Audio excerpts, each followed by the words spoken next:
Saber, entender, compreender, conhecer, descobrir. Ouvir. Bandeirantes Acontece.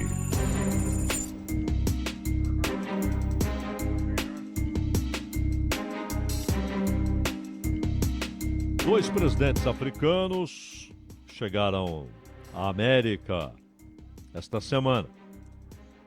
E ontem, William Ruto, presidente do Quênia, foi recebido pelo Joe Biden. E no Brasil, Lula recepcionou Patrice Talon, do Benin. E no caso do Ruto, ele foi lá para assumir o que os Estados Unidos querem que aconteça no Haiti. Uma força de ocupação que desça o porrete. E aí vão atacar gangues, como disse o Ruto. O Ruto disse que irá destruir as gangues. Mas é claro, atacarão também movimentos populares que se levantam contra o caos no Haiti. Esse é o William Ruto, que inclusive recebeu aquele presentinho, né?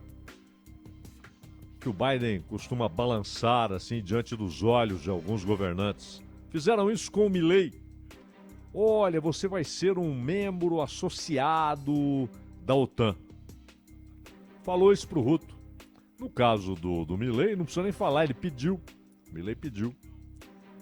E agora o Quênia também deve receber essa pretensa honraria, mas que pode virar um abacaxi, dependendo de como as coisas caminhem no cenário internacional. Já o Patrice Talon, do Benin, eu acredito até que o chanceler brasileiro, o Mauro Vieira, e o Celso Amorim, assessor especial da Presidência para Assuntos Internacionais, eu acredito que eles saibam o que representa Patrice Talon, um dos sujeitos mais ricos da África e um preposto da França na África. Sempre foi presidente desde 2016 e havia prometido acabar com a reeleição. O Congresso não aprovou, mas ele também não fazia muita questão. Disse que não seria candidato, foi, não teve concorrência, a concorrência estava na cadeia e ele foi reeleito em 21. São 5 anos de mandato. Mas, sobretudo, ele representa os interesses da França naquela parte da África.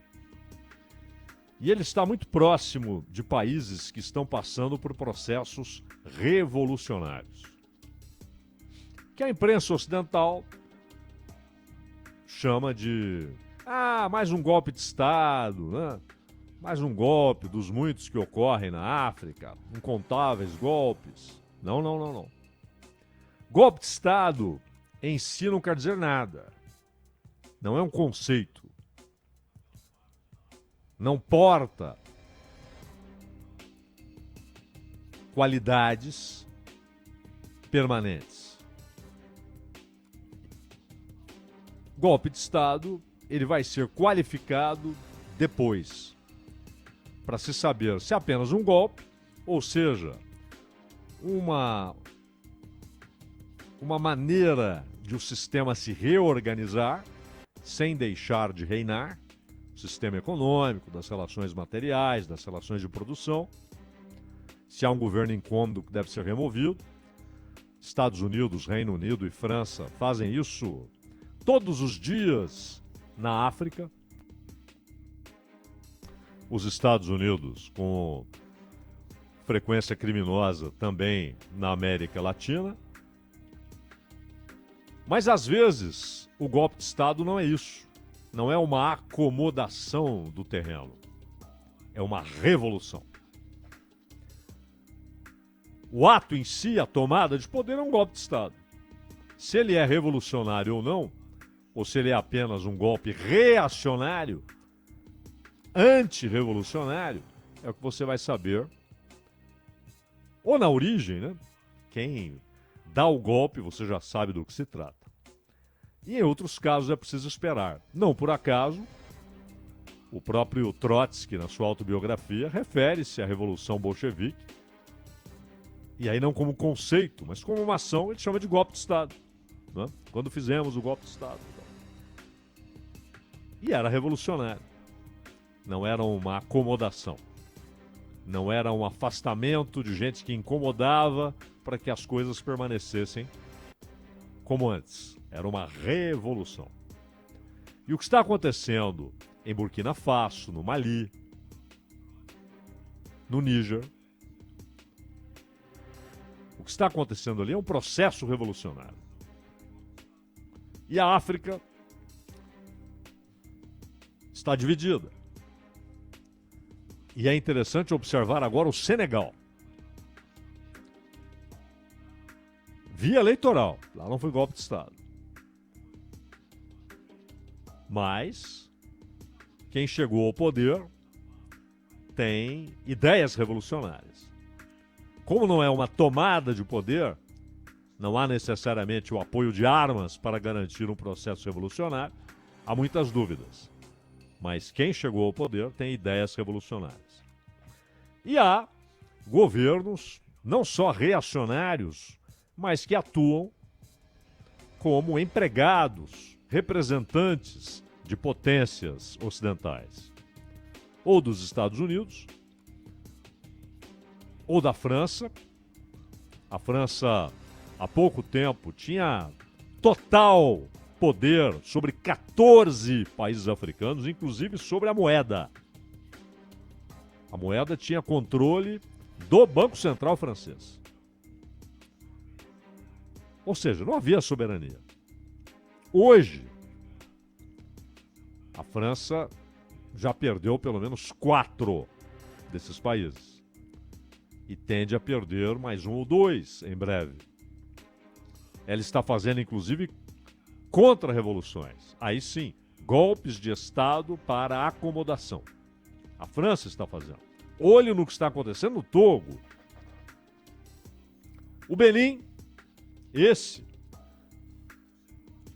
do senhor Patrice Talon, que foi recebido pelo Lula, o Benin está sob controle francês. E o Talon é uma garantia disso. Não sei se isso, em alguma medida, incomodou a chancelaria brasileira e, pessoalmente, além do Mauro Vieira, mas pessoalmente o Celso Amorim.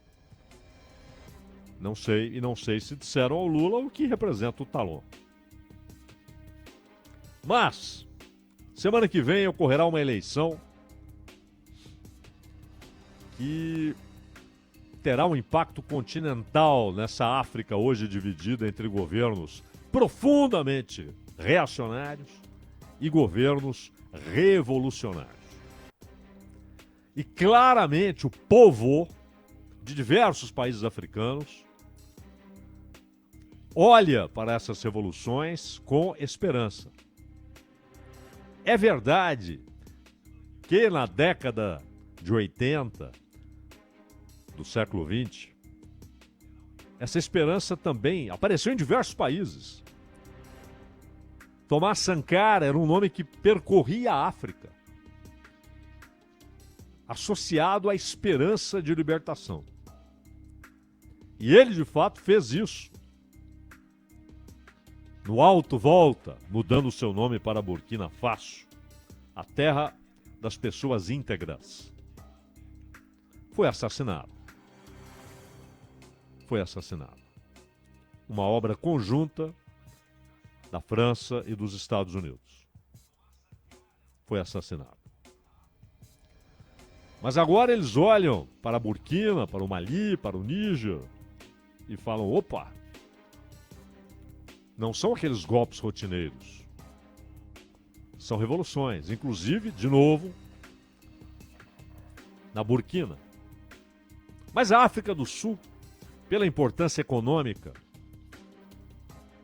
ela tem uma influência, uma capacidade de inspirar, de espalhar ideias. E a África do Sul está vivendo um momento muito difícil. A eleição será quarta-feira.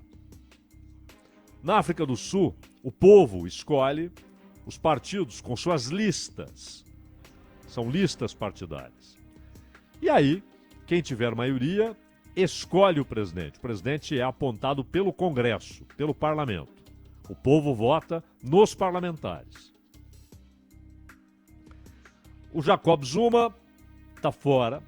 A justiça decretou que ele não pode ser candidato. E há, inclusive, uma grande preocupação com os adeptos do ex-presidente, que deixou o Congresso Nacional Africano. Ele sempre fez parte do Congresso Nacional Africano, o partido de Nelson Mandela. Ele deixou. E o Zuma virou um problema para o Congresso Nacional Africano e para o país, porque são muitas e sérias as denúncias de corrupção. E hoje, a África do Sul tem um presidente que, aliás, sempre contou com a simpatia de Nelson Mandela, que é o Ramaphosa. Mas o Ramaphosa, embora ele tenha adotado posições bem corajosas em política internacional, inclusive hoje, vale ressaltar, a decisão do Tribunal da ONU de proibir, não tem nenhum efeito prático, né? Mas de proibir Israel de fazer uma operação militar em Rafah é decorrência de um pedido da África do Sul. Claro que Israel vai ignorar essa decisão, mas a decisão do tribunal nasceu de um pedido da África do Sul que acusa Israel de genocídio em Gaza. Mas ao mesmo tempo que tem posições corajosas em política internacional, Ramaphosa e, convenhamos, o próprio Congresso Nacional Africano, eles não resolveram o problema central da África do Sul. O apartheid, como eles chamam lá, ele desapareceu como sistema jurídico, sistema legal. Aquela canalice que tinha amparo legal, que tinha amparo em seu estatuto jurídico, aquela canalice, aquele crime permanente que atravessou décadas, foi derrubado. O desfecho foi em 94, quando Mandela foi eleito. Não há dúvida, isso é uma libertação. Um país se libertou de um regime canalha, de um sistema canalha, e Mandela, exatamente pela sua história, pela sua estatura moral perante os sul-africanos, a maneira como o povo o via, era o único dos políticos sul-africanos que podia dizer o que ele disse. Não haverá uma retaliação. Eu repudio a ideia de um banho de sangue. O derramamento do sangue dos brancos. A África do Sul será um país de negros, de brancos. Ele falava coloridos, né? E brancos. E também indianos.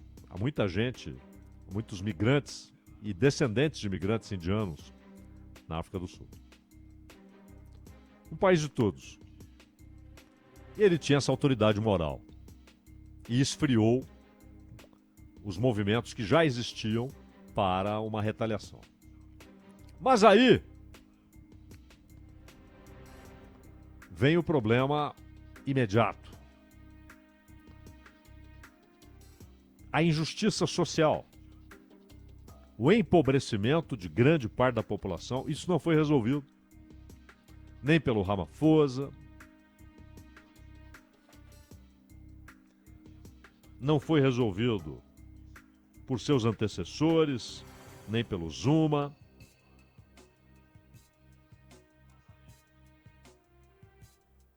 E, acima de tudo, a África do Sul tem hoje uma crise econômica que coloca mais da metade dos jovens, alguns falam em 72%, não sei se são números exagerados ou reais, porque é um número muito elevado, né? É um percentual muito elevado, mas que 72% dos jovens, já em idade adulta, idade de trabalhar, estão desempregados. Há um depoimento de uma senhora sul-africana que é um resumo impecável. Ela diz: os ricos continuam morando onde moravam seus pais, seus avós. Os pobres continuam onde moravam seus pais e seus avós. E aí esse morando não é apenas a casa, mas a mesma situação econômica e social. A segregação econômica permanece. A base jurídica da canalice do apartheid foi removida. Um momento histórico, o ex-prisioneiro, o homem da luta íntegra, foi eleito. Mas ele não quis transformar o seu mandato em algo permanente, vitalício. Eu sou o Mandela. Não, não, não. Ele falou, opa, novas eleições, cadê meu sucessor? Mas foi o símbolo permanente até sua morte. Mas o Zuma não era o Mandela, nem de longe. O Motlanthe não era o Mandela, nem de longe. E o Thabo Mbeki, que despertava muita esperança, né? Também não foi aquele que conseguiu. Ele foi o sucessor do Mandela. Ele não foi, ele ficou de 99 a 2008, né? Ele não foi capaz de enfrentar esse problema, mas mais do que isso, o Congresso Nacional Africano, que tinha raízes ideológicas revolucionárias, lá nos anos 50, 60 do século passado, a geração do Mandela, eles tinham um ideário revolucionário. Não era apenas destruir o apartheid, mas era construir uma nova África do Sul. E isso não foi feito. Há um crescimento da pobreza, do desemprego. E a próxima eleição, ela não trará aquilo que estava na origem, no berço do Congresso Nacional Africano, ou seja, uma revolução. E quando olhamos para os que têm possibilidade de voto, e pode haver, repito, alguma violência dos partidários do Zuma, porque ele está impedido de concorrer, e eles prometem atacar o processo eleitoral, mas se tudo correr normalmente, quem terá maioria no parlamento e, portanto, quem indicará o próximo presidente da África do Sul? Esse é um ponto central. Há um sujeito, inclusive com a ajuda da mídia ocidental, que é tratado como um bandido, que é o Julius Malema. Aliás, basta ver quais são os veículos de comunicação no Brasil que costumam falar de Malema. repetem, na verdade, aquilo que vem de redatores nos Estados Unidos e na Europa. E também na África do Sul. É tratado como marginal. E o Malema é interessante porque o movimento, que é o Lutadores pela Liberdade Econômica, fica parecendo até o nome de um partido liberal do ponto de vista econômico. Né? Não. É um partido que tem... Ele não é um partido revolucionário na sua organização. E não há uma coerência teórica e prática interna revolucionária. Mas é o partido que tem ideias revolucionárias. E é atacado por todos os lados. É atacado por todos os lados. E dificilmente terá, até por esses ataques, terá muita votação. Mas Malema, em algum momento, se não o matarem,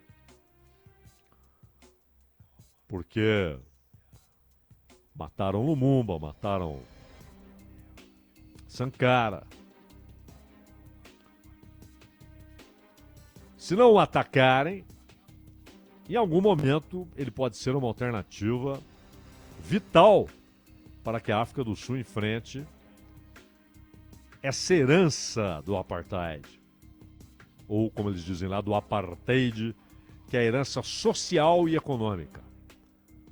A jurídica foi destruída, graças a Deus. Foi destruída. Mas a prova de que a estrutura econômica ainda tem muito daquele período é que há, inclusive, a possibilidade de gente que não defende o apartheid, não defende a segregação, mas tem as mesmas ideias econômicas daquele período e que passa a ter chance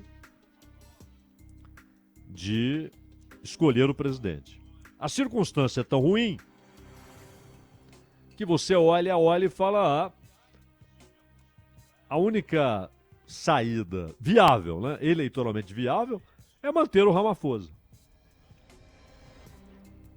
Para que não haja um retrocesso. E aí pode haver uma explosão. Porque seria a volta de descendentes do apartheid ao poder. Seria a volta. Descendentes ideológicos. Então o Ramaphosa é uma alternativa interessante, porque pelo menos ele é contrário a essa linha ideológica e mantém a altivez na política externa sul-africana. Mas a África do Sul, depois da eleição e nos próximos anos, ela pode ser o fator decisivo nesse embate histórico que ocorre hoje entre a África reacionária e a África revolucionária. Entre dirigentes, entre grupos no poder, que são apenas prepostos de potências estrangeiras, e aqueles que fazem uma revolução para que a África seja integralmente de seu povo, meu caro Ronald Gimenez.